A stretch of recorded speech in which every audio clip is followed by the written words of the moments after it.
Est-ce qu'avec ton mari ou ton partenaire, tu as plus l'impression d'être colocataire qu'un couple? Est-ce que tu as l'impression qu'il y a de la distance dans ta relation?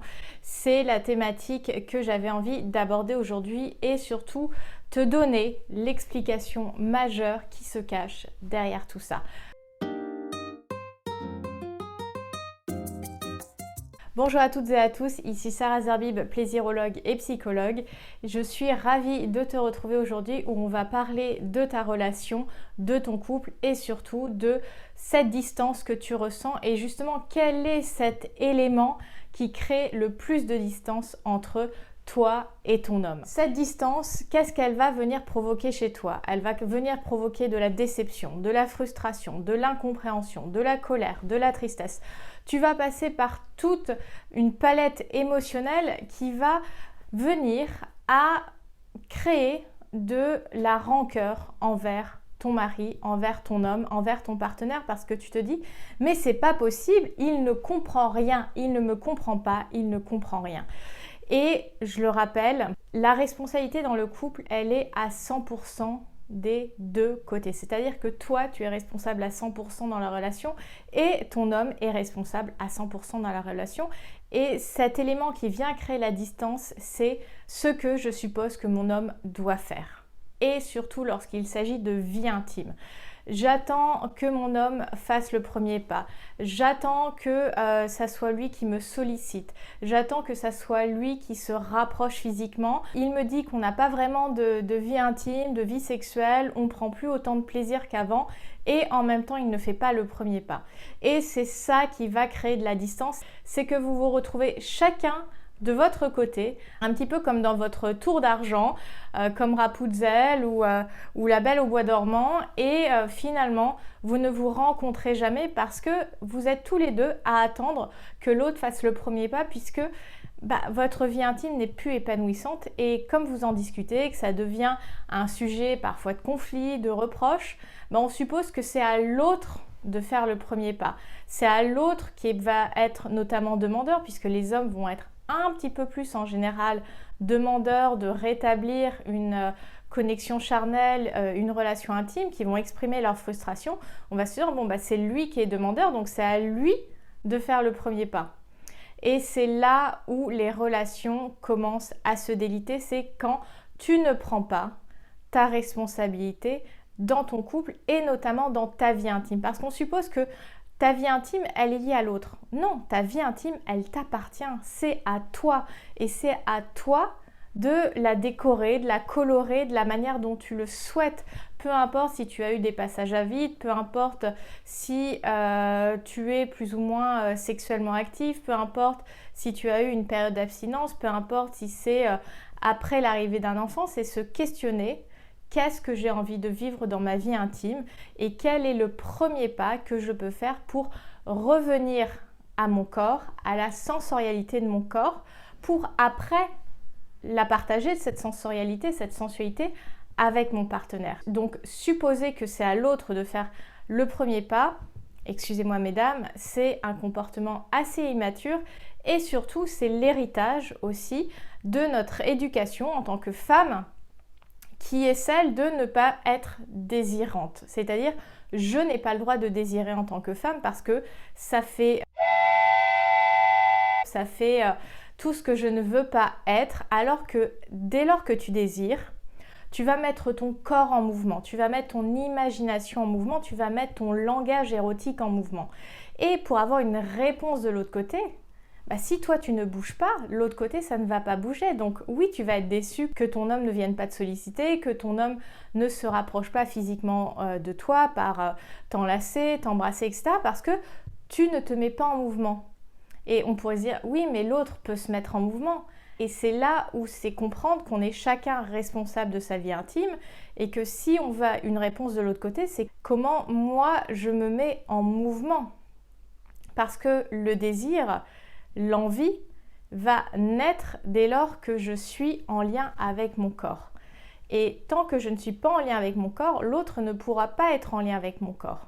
Parce que peut-être tu es complexé, tu as peut-être des douleurs lors des rapports, tu as peut-être eu un accouchement compliqué, tu portes encore peut-être des traumas ou des blocages, il y a peut-être une histoire familiale de tabous autour de la sexualité, de ce qu'on fait, de ce qu'on ne fait pas. Et tout ça crée une cage dans laquelle tu es et où te dis c'est à l'autre de me montrer. Non, c'est ta vie intime, c'est ton corps, c'est ta sensorialité, c'est ta sensualité, donc c'est à toi de prendre ta responsabilité de ta vie intime. Et c'est ça qui fait du mal, c'est ça qui vient créer de la distance, c'est quand on met la responsabilité de notre vie intime, de moi, mon corps, sur l'autre, et ça écrase l'autre, notamment ton homme, et ça vient le faire s'éloigner parce qu'il se dit ouais, je peux pas porter à la fois mon envie, mon désir, ma libido et celle de l'autre. C'est trop pour une personne. C'est nécessaire de porter chacun la sienne et du coup de se mettre en mouvement et d'oser en tant que femme exprimer un désir, même si au début ta vie intime, ça ne sera pas refaire le Kama Sutra et en même temps on s'en fout de refaire le Kama Sutra. C'est de créer de l'intimité. Donc qu'est-ce qui va venir créer de l'intimité? Peut-être que tu peux suggérer de dormir nu, de prendre une douche ou un bain ensemble, de se mettre une lumière tamisée et une musique un petit peu sensuelle, et après vous vous regardez, vous vous caressez, vous pouvez faire le jeu du miroir, c'est-à-dire toi avec tes mains tu effleures le visage, le corps de ton partenaire, et lui dans un mécanisme de miroir il le fait aussi. Tous ces moments en fait qui vont venir à votre rencontre, à la rencontre de votre corps pour vous réapprivoiser. Parce que quand il y a eu un gap d'abstinence ou de non-sexualité, et ça arrive à tout le monde, c'est pas un problème, ce n'est pas gênant, ça devient gênant dès lors que ta tête y met un jugement de c'est frustrant, c'est pas normal, je suis pas normale, je dois être nulle, je dois plus être désirable, je suis peut-être pas la femme qu'il aurait dû épouser ou se mettre en couple avec, on n'aurait peut-être pas dû refaire un deuxième enfant. Enfin bon, tu vois, tu te crées toutes ces explications alors que peu importe la situation, peu importe le contexte, la responsabilité d'être maîtresse de ton corps, de ta vie intime, et d'y aller petit pas par petit pas.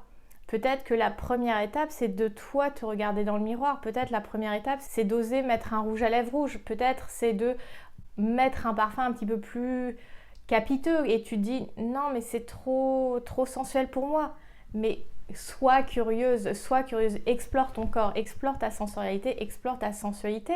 Petit à petit, ça va te permettre d'apprendre à te connaître, justement, de dessiner les pourtours de ta vie intime et de planter des graines. Parce que si on ne plante rien, il n'y a rien qui se passe. Et attendre que ça soit l'autre qui plante dans notre terrain, c'est juste pas juste pour lui en fait. Parce que moi j'ai mon terrain, lui a son terrain. Et c'est comment les deux terrains rentrent en harmonie, en relation, en communication. Donc l'autre ne va pas planter dans son terrain plus mon terrain, c'est trop de travail. Et on se dit que les femmes ont beaucoup de charge mentale. Oui, les femmes ont beaucoup de charge mentale, mais c'est aussi de réorienter là où je mets mon attention. Est-ce que j'ai de l'attention sur mon corps? Est-ce que j'ai de l'attention sur ma sensorialité? Est-ce que j'ai de l'attention sur ce qui fait de moi, pour moi, une femme? Et pas ce qu'on lit dans les magazines, qu'une femme doit faire ci, doit faire ça pour être sexy, pour être désirable. Non, qu'est-ce que toi tu désires? Qu'est-ce que toi tu as envie d'essayer, de découvrir, de tester avec ton corps? Est-ce que la première étape c'est d'avoir un frisson dans la nuque? Est-ce que c'est d'avoir ton ventre qui te dit « Ah oui, j'ai envie ». Est-ce que c'est d'avoir les mains moites d'excitation, de ça y est, je vais le retrouver? Est-ce que c'est le fait de le regarder dans les yeux et de te sentir dans l'émotion? Va chercher, va être curieuse de ce que tu as envie de vivre. Et les techniques, les positions, on s'en fout, ça viendra après. La première étape, c'est vraiment de te reconnecter à ta responsabilité sur ta vie intime, sur ton corps. Et dès lors que ça s'ouvre, les choses vont devenir de plus en plus fluides et vous allez vous rapprocher avec ton homme. Ça va permettre de sortir de chacun son piédestal, chacun dans son endroit, et on se rencontre pas. Et la vie charnelle, la sexualité, la vie intime, c'est une rencontre. Et c'est comment on crée les conditions de la rencontre. c'est se créer un contexte. Comment je me crée le contexte avec mon corps, comment je crée le contexte avec mes énergies féminines, masculines et comment je crée le contexte pour communiquer à l'autre. J'espère que cette vidéo t'a donné de la clarté, t'a inspiré, voire même t'a fait sortir en fait de l'anesthésie, parce que parfois on se dit mais je comprends pas. J'espère que cette vidéo te permettra justement de mieux comprendre ce qui est en train de se passer dans ton couple, dans la distance que tu sens dans ton couple et que tu te sentes voilà, reboosté, regonflé en te disant mais oui, je peux faire des choses parce que tu peux le faire. C'est pas une question de poids, c'est pas une question de look, ça n'a rien à voir. C'est toi avec toi-même et la responsabilité que tu mets autour de ton corps et de ta sensualité, sensorialité. Pour continuer dans cette exploration de ta vie intime, je t'invite à aller regarder la vidéo vaginale ou clitoridienne justement pour apprendre à mieux connaître ton corps, à mieux connaître ton organe de plaisir et tout simplement à avancer sur ce cheminement parce que tu peux le faire. Et si tu as envie d'aller plus loin, je t'invite à t'abonner à la chaîne Âme Fauve, à liker la vidéo. Tous les liens pour me contacter sont en box de description, que ce soit afin de réserver un appel découverte avec moi, que les réseaux sociaux. Prends soin de toi, libère ta version fauve et surtout, rugis de plaisir. À bientôt.